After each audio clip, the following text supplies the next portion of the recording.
ఈ సాక్ష్యం అనగానే నాకు అనిపిస్తుంది, మరి మన జీవితంలో దేవుడు అనుక్షణం ప్రతి క్షణం అసలు మనం జీవించడమే పెద్ద సాక్ష్యం. దేవుని స్తోత్రం.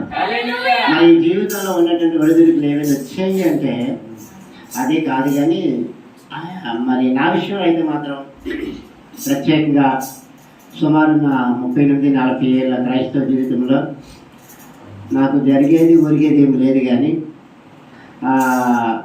ఎప్పుడైతే 2022లో ఎప్పుడైతే నేను వర్తమానం అపోస్తలిక ఈ యొక్క అపోస్తల బోధనలకు వచ్చి ఉన్నానో ఆ రోజు నుంచి నాకు అద్భుతాలు ప్రారంభమయ్యాయి. ఇది మాత్రం నేను చెప్తాను. ఎందుకంటే 2022 మరి ఎప్పుడైతే నేను ఈ వర్తమానం అనేటటువంటి ప్రవక్తల బోధ అపోస్తల బోధ ఈ యొక్క దీంట్లో వచ్చాను, అప్పటి నుంచే నాకు అద్భుతాలు ప్రారంభమైనాయి. నేను వాస్తవానికి పట్టకూటి కోసం నా భార్య నేను పిల్లలు అందరం కూడా హైదరాబాద్ మూట కట్టుకొని పోయినాం. నాకు బాగా గుర్తుంది.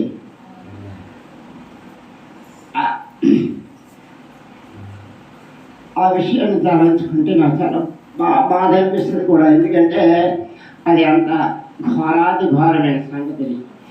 ఆ టైంలో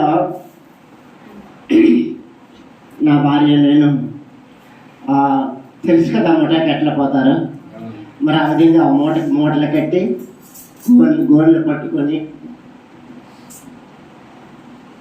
నా భార్య మా వంటి పాత్రలు మరి సంతిలో పట్టుకొని పట్ట కోసం మేము హైదరాబాద్ మూట ఇలాగే పెట్టాను. నా భార్య పిల్లల చుట్టూ నిల్చున్నాం. మూటలు పక్కన నిల్చుంటే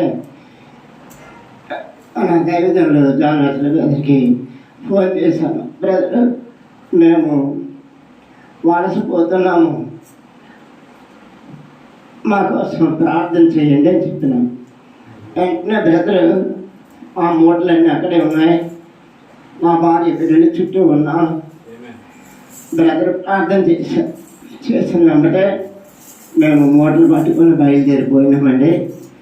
హైదరాబాద్ పోయిన వారం 10 రోజుల వరకు మాకు ఎటువంటి పని పాట దొరకలేదు. నా భార్య వాళ్ళ అక్కగారు కుమార్తె నాకు ఒక సెక్యూరిటీ పని చూసింది. మరి నా భార్యకి హౌస్ కీపింగ్ వర్క్ అండి దొరికింది.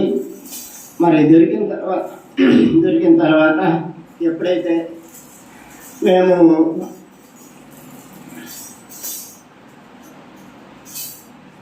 వెంటనే నేను చేసిన బ్రదర్ గారు ప్రార్థనకి వెళ్ళిన తర్వాత సుమారు నేను నాకు డేట్ కూడా గుర్తుంది, అది జూలై 25వ తారీఖు మేము ట్రైన్ ఎక్కి 26 దిగాం. అయితే July, August, September, October, November, December 5 నెలల తరువాత మాకు మా గ్రామం నుంచి మా సర్పంచ్ గారు అబ్బాయి, మా ఇంటి ఎదురు ఉన్న బ్రదర్స్ తెలుసు, మా ఇంటి సర్పంచ్ గారు అబ్బాయి రమణమూర్తి గారని డిసెంబర్లో ఒక ఫోన్ కాల్ చేశారు.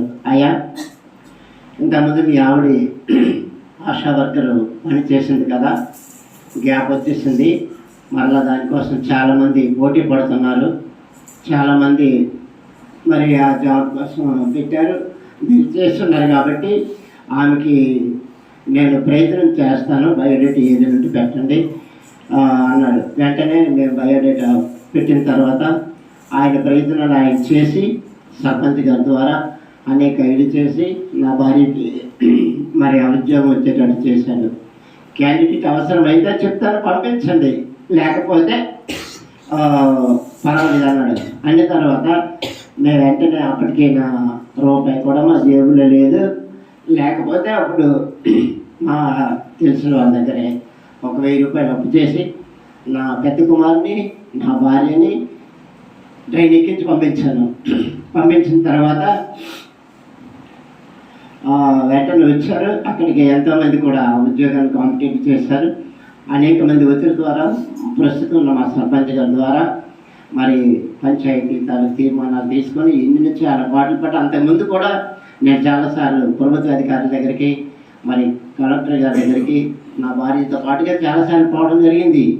వాళ్ళు వాగ్దానం చేశారు, కానీ అప్పటికేమీ జరగలేదు. తర్వాత అది వచ్చిన తర్వాత యేసు ప్రభు కృప వల్ల బ్రదర్ దైవజనుల యొక్క ప్రార్థన ఫలితం వలన ఆయన మా కొరకు ఎంత కన్నీరు పెట్టారో ఏం ప్రార్థన చేశారో తెలియదు. కానీ మరి నేను ఎప్పుడు కూడా దైవజనులు నమ్ముతా, వారి ప్రార్థనని నమ్ముతా. వాళ్ళని కాదు కానీ వాళ్ళు చేసే ప్రయాస ప్రార్థనని నమ్ముతా. ఆ నమ్మకమే నన్ను రక్షించింది. మరి అది ఏమో చేశారో ఏమో జరిగింది, కానీ మాకైతే కార్యం జరిగింది. ఒకటి, ఈరోజు నా భార్యకి నెలకి 10,000 రూపాయలు మరి వేతనం ఇస్తూ గవర్నమెంట్ జాబ్ ఆమెకి అయింది. సరే. రెండవది, మరికొద్ది సంవత్సరం 23లో ఆమెకి జాబ్ వచ్చింది. 2024లో అంటే 22లో నేను వర్తమానంలోకి వచ్చాను. 23లో ఆమె గవర్నమెంట్ జాబ్ వచ్చింది. 24లో మరి నాకు వృద్ధాప్య పెన్షన్ అనేది పెట్టేసేటువంటి ఉద్దేశం వచ్చింది. ఆర్డర్స్ వచ్చాయి. అప్పుడు కూడా నేను పెట్టాను. నేను కూడా పెట్టిన 6 నెలలకే శాంక్షన్ అయిపోయాయి.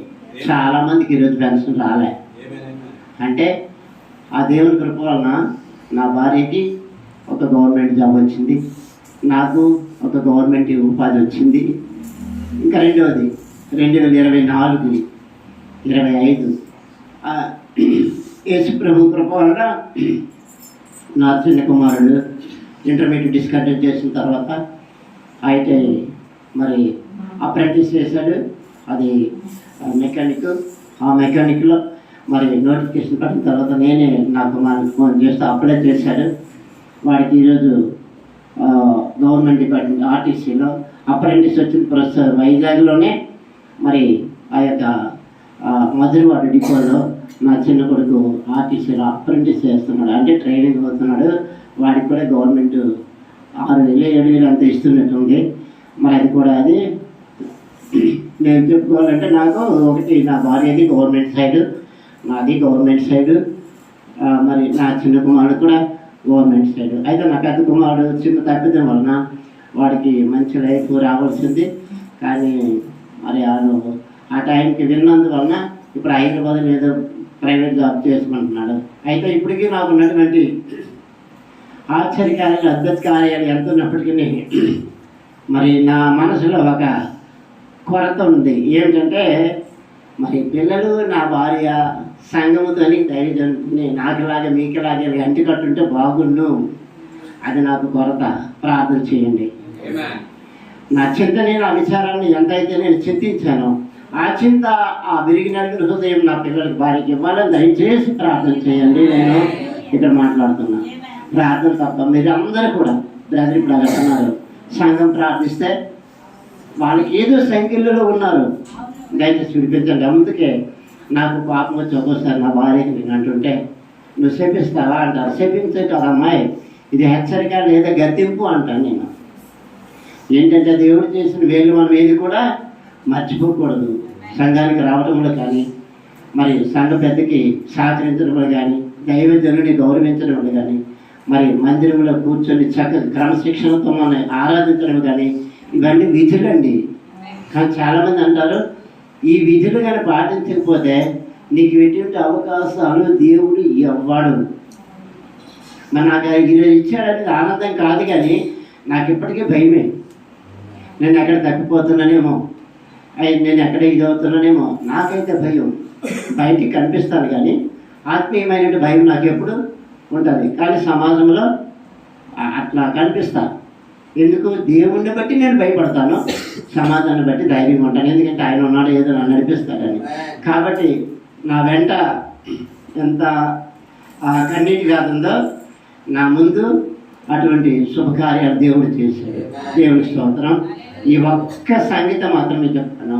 మరి నా భార్య ఇప్పుడు ఈ మధ్య నా భార్య బాగాలేకపోవడం కొంత ఇదేంటే నేను అంటే చెప్పాను, అమ్మ దేవుడు చేసిన వేలు మర్చిపోయినావు, దైవ సన్నిధి నీకు వద్దు. నువ్వు కిచెన్లో స్తుతిస్తే, పడుకున్నప్పుడు స్తుతిస్తే ఆశీర్వాదం రాదు. ఆయన ఏర్పాటు చేశాడు దైవజనుల్ని, ఆయన ఏర్పాటు చేశాడు సంఘ పెద్దల్ని, ఆయన ఏర్పాటు చేశాడు సంఘాన్ని. మనము ఆ సమూహంలో ఉండాలి. సంఘం శరణం గచ్చామన్నారు. కాబట్టి అందులో ఉండాలి. వారానికి ఒకసారి లేదా నెలకు 2 సార్లు, ఏదో ఒక టైంలో. మనుషులు కాబట్టి మనకు కూడా కొన్ని బంధకాలు ఉన్నాయి. కాబట్టి ఆయన క్షమాపణ చెప్పి వాటి నుంచి తప్పించుకోవడం ప్రయత్నం చేయాలి. లేదంటే వాడిని క్షమాపణ చెప్పి ఒకసారి ఆయన రావాలి. క్షమాపణ లేదు. యేసు ప్రభు అయితే మాత్రం నీకు మేలు చేసిన తర్వాత ఈ జీవితంలో ఈ మనిషిలో శాశ్వతమైనది ఏది లేదు. ఒకే ఒకటి కావాలంటే పరలోకం ఒకటే శాశ్వతం. అది అనుకుంటేనే మనం క్రీస్తు ఉండగలం, లేకపోతే ఉండలేము. ఇవన్నీ మామూలు. ఈరోజు నాకు గవర్నమెంట్ సైడ్ 3 ఉన్నాయంటే ఆశామాషే కాదు. నేను ఎవరికి సలాం కొట్టలేదు, ఎవరికి లంచం ఇవ్వలేదు, ఎవరికి దండం పెట్టలేదు. ప్రభుని యేసుక్రీస్తు వరకు కోల్పోయింది. కనీసం ఈరోజు ఒక పెన్షన్ చేసుకోవాలంటే అంత కష్టం. ప్రయత్నించండి చూద్దాం, ప్రయత్నించాలని అడగండి చూద్దాం. మరి ఇది అద్భుతం కాదు. అందుకే నేను అన్న అసలు సాక్ష్యం అంటే అసలు మనం బ్రతికుంటే పెద్ద సాక్ష్యము. ఆయన చేసిన కార్యాలు ఇంకా పెద్ద. అంటే వర్తమానంలో నా కుటుంబంలో నేను ఎప్పుడూ ప్రార్థన చేస్తాను. నాకు యువతి యువకులను చాలా ఇష్టం. మన సంఘం నుంచి నేను అనుకుంటాను, ఎవరు వచ్చినా రాకపోయినా ఈ కుటుంబం వర్తిల్లి విస్తరించి స్థిరపడుతుందని నేను ఆలోచిస్తాను. ఈ సంఘం నుంచి ఏ మహావేత్తలు వస్తారో, ఏ గొప్ప వాళ్ళు వస్తారో, ఏ లాయర్లు వస్తారో, డాక్టర్లు వస్తారో, ఇంజనీర్లు వస్తారో, ఏ పాలకులు వస్తారో చెప్పలేము, కానీ వస్తారు. ఇది ఒకటి నా విశ్వాసం. దయచేసి నేను పిల్లలకి ఎప్పుడు ఒకటే చెప్తాను, మీరు మాత్రం ఫీలింగ్స్ ఉండకూడదు. నువ్వు స్టేజ్ ఫీలింగ్ అలాగే నీకు లేదు, అది నీ మనసులో మాట. నువ్వు చాలా బాగా చెప్పావు. God bless. ఎందుకంటే స్టేజ్ ఫీలింగ్ అనేది ఏంటంటే మన స్థితిని, మన గతిని ఆలోచించుకున్నప్పుడు ఆటోమేటిక్గా అది పోతుంది కదా. లోక విషయాలు వచ్చినప్పుడు ఎంత చక్కగా, ఎంత దర్జాగా, ఎంత ఫ్యాషన్ ఉంటాము. అంతకంటే అధ్వానం కాదు దైవ సన్నిధి, దైవజనులు, సంఘము. కాబట్టి ఆ యొక్క గౌరవ మర్యాదలతో, ఆ యొక్క క్రమశక్తితో ఉన్నట్లంటే మనకున్న ఆశీర్వాదాలు ఎవరికి ఉండవండి. కాబట్టి ఇప్పుడు నాకు చేసిన మేలుడు కంటే నా కుటుంబం విషయంలో చింత అని నేను బలిపేటము చెప్తున్నాను. అది మీ అందరూ ప్రార్థనలో విడిపోవాలి. నా భార్య పిల్లలు ఇక్కడ కనిపించాలి. లేదంటే ఆయన నాకు ₹1,00,000 ఇచ్చిన వేస్ట్. క్షమించండి, ఈ మాట మాట్లాడాలంటే చెప్పిస్తా. శాపం కాదండి, ఇది వాస్తవం. చెప్పాను కదా, పట్టు కోసం మూట కట్టి ఆ సన్నివేశం తలంచుకుంటే నాకు కన్నీళ్ళు అసలు ఉబ్బుకుతున్నాయి. ఆ మూటలు కట్టి ఇలా పోయితే నాకు అందుకే నేను తట్టుకోలేకపోయినా దుఃఖాన్ని. ప్రార్థన చేయమని ఆయన ఏం చేసాడో నాకు తెలియదు. జాన్వేశ్వర బ్రదర్ ఆయన మా ప్రార్థనతో మూట పట్టుకొని వెళ్ళిపోయి వెళ్ళిపోతే 3 గవర్నమెంట్ అవకాశాలు మా జీవితంలో వచ్చాయి, మా ఇంట్లో వచ్చాయంటే ఆశామాషండి. ఇక్కడ ఉన్నవి ఎవరి దగ్గరికి గవర్నమెంట్ అవకాశం ఎవరికైనా ఉందా? దేవుడి కలిగితే ఏమి కాక ఇస్తారు. ఆయనకు అసాధ్యమైనది లేదు. ఆల్రెడీ మన డాక్టర్లు కొంతమంది కనిపిస్తున్నారు. మన సిస్టర్స్ అనొచ్చు, బ్రదర్స్ అనొచ్చు, మేడములు, స్టాఫ్లు చాలామంది తయారవుతారు. God bless you. Thank you brother.